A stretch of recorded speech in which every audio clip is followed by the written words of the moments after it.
Nakakatamad naman to. Ay nako, ang dami mo reklamo eh. Tutulungan mo kaya ako. Alam mo, nakakatawa pag-aralan ng mga tradisyon at kasaysayan natin mga Pilipino, no? Talaga ba? Oo nga, hindi ka na natutuwa kasi hindi ka nakikinig.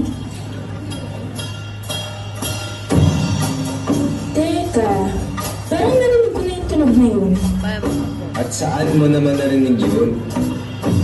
Siguro sa TikTok yun, no?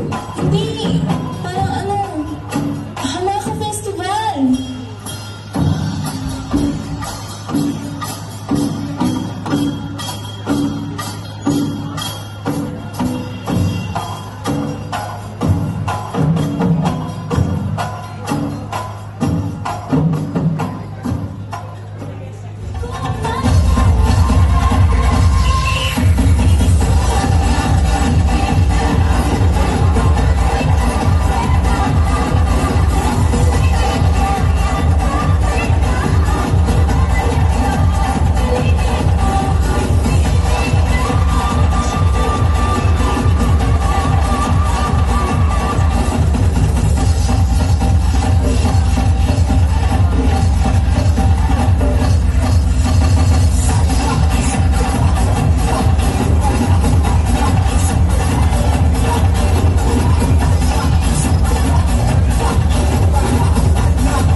Siguro nga.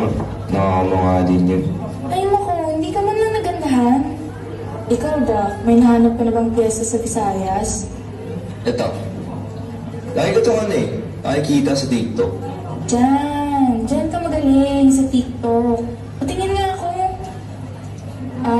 Sinulog Festival. Sikat talaga yan, lalo na sa kasuotan nila. Ipinagdiriwang kasi nito ang pagdating ng Kristyanismo sa ating bansa eh. Kay, tignan mo. Sila ba yung mga nakabarot sa aya? Saan? Oo nga, sila yun. Tara, panoodin natin sila.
Ang ganda ng mga suot nila, no? Tsaka nakakaaliw. Kaya nga. Ang awas, no? Patingin mo. Ano naman kaya sa Mindanao? Ito, sari mo na. Ayun, no? Ha? Saan? Hindi. Tignan mo. Ayun, no? Sa'yo mo lang ba yun?